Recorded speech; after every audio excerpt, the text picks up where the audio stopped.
just want you to know. God damn it, Joe! I hate, and he knows, when he tells me to make a bar change, I just want to jump off a goddamn cliff. So I broke my wrist, Marvin broke his back, but we made the bar change. All while these 400 horsepower Civics over here getting on the damn two-step. Like, bro, I can't think. I got shit to measure. But wrists are broken, but we're Gucci. Thanks, Joe. All right, guys, head up for a qualifier. Numero uno. Track is on kill right now, so got a pretty good tune-up in it. See what it does, make adjustments.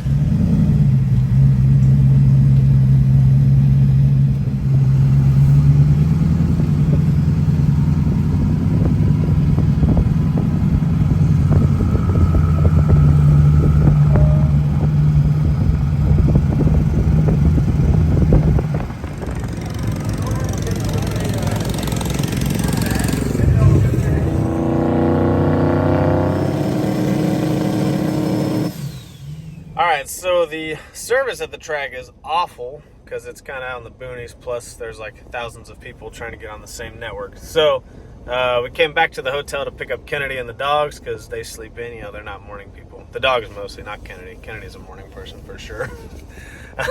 So went to make the first pass. Someone oiled down the track literally 2 cars before Barry. So then we sat and waited for like an extra 20-30 minutes. They got the track set up, but when Barry went up to make a hit, he was still in second, so the trans brake isn't engaged, so he rolled through and tripped the second beam. And I tried to back him out to see if they would reset the tree, but obviously they wouldn't because it's an elimination, or not eliminations, it's qualifying. So once you hit the tree, it's, you know, it's going. So pretty much we lost that run. He made a hit, but hey, look, there's Kennedy right there. He pretty much lost that run, so pretty much just forfeit that qualifier.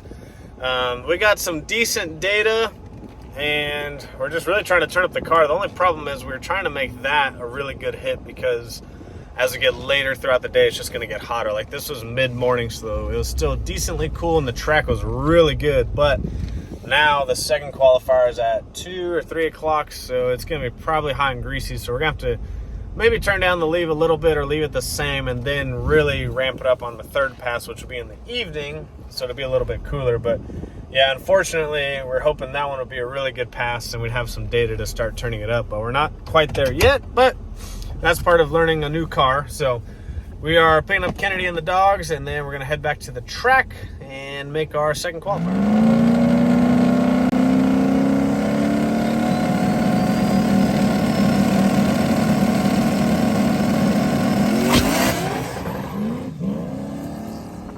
So, spun on that pass. Oh, thanks. Yeah, the fan's loud. We're actually driving back into town to get internet so we can send Joe the log, which is not even a good one because we spun the tires. But I'm going to try and send him a log from earlier that didn't even freaking download correctly because the internet is so bad, or didn't send to him correctly. So, we're trying to get some internet. We're going to get some food. We got the dogs in the truck, so they got AC. It's getting a little hot out there. But yeah. Hopefully we don't have to do this every single time. But anyways, the rubber was pretty thin out there, and in the groove itself is where we had him, and it just peeled the rubber up right as he made the hit. So it's getting hot, it's getting greasy. Hopefully the track will cool off by the time we make the third qualifier, but that's what sucks when you mess up or miss one. Like now we've missed 2 of 5 or 2 of 6 already. So we're gonna get the log to Joe, and I don't know, Kennedy, thoughts? Some Chick-fil-A, and get some Chick-fil-A. I need some chicken in my system. I'm hungry. So we're gonna make some changes probably, and oh gosh, it's a nightmare down here. There's also a Gator game going on this weekend, so this place is like super busy. It's insane over here. So we'll follow up with you guys when we go to qualifier number 3.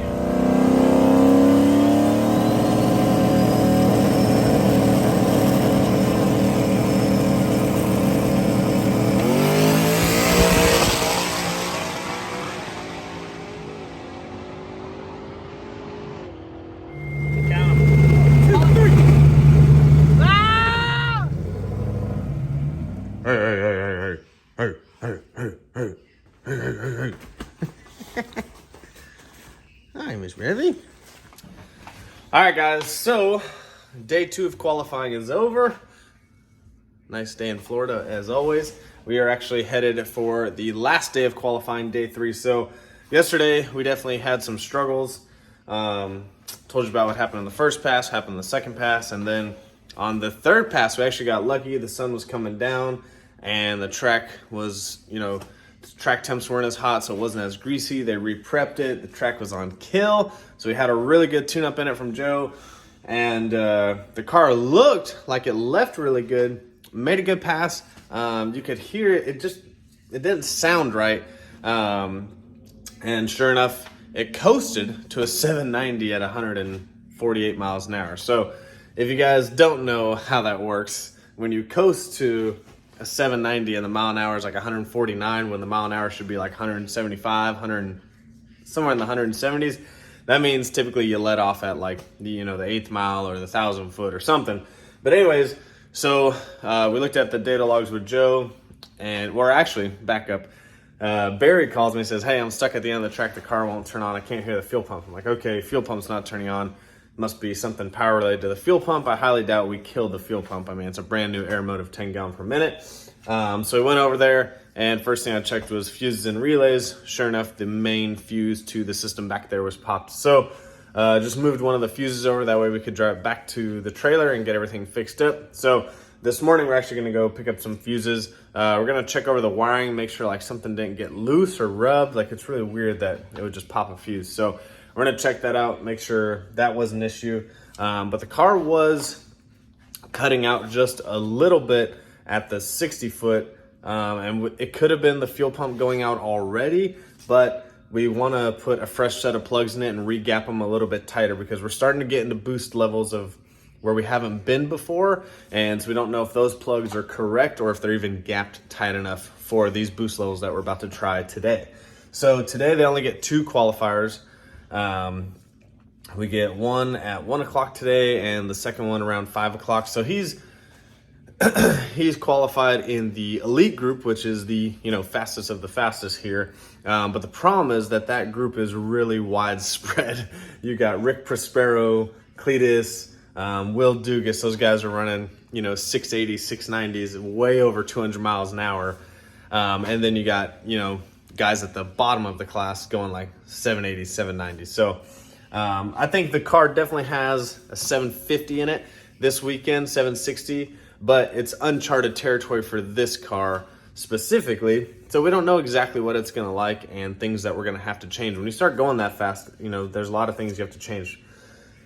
People don't just go 720s or 730s right off the bat. It takes a lot of time and a lot of testing. And this is literally only the second week out of testing this car and figuring out the combo and stuff. So we've got a handle on the suspension. I feel like we may need to tighten it up a little bit if the track starts coming around or gets tighter. If the track goes away, we may need to loosen it up a little bit and slow down the 60 foot. But the last pass from last night was supposed to be our pass where we were going to get some really good data, but then the fuel pump, blew a fuse, and it was starting to cut out. So that's just part of racing. Like, sometimes you get good data and sometimes you don't. And everything's working perfectly, and then one little thing goes wrong and, kills the whole pass. So he did go 149.8 or something in the 8th mile with the car cutting out. So the car's literally going 150 miles an hour in the 8th mile already. And we're still barely creeping up on it, like super soft timing, really soft boost ramps, pretty soft leave. Like, he went like a 128, 60 foot. I mean, there's a lot to be had left in this car. We just need freaking time and data. We really need to go to like a private track rental where we know the track is on kill every time. So we can get really good data, stay out there for a couple hours and make a ton of adjustments. Instead, when you're out racing, the problem is that the track is there, then it's not there, then it's too hot, or you wait in the lanes, the car gets hot, whatever the case may be. There's a lot of more variables. And so you're trying to adjust the car for, to race, whereas we need to go dial in the car and then race. But whatever, it's working out pretty good. Pretty happy with how the car is doing so far. We're just, in the new build blues still, just trying to figure it out. But it's going in the right direction. It's got a ton of potential. I'm pretty excited about it. So we'll see you guys in the next video. We'll do the last day of qualifying, and then we'll hit some eliminations tomorrow.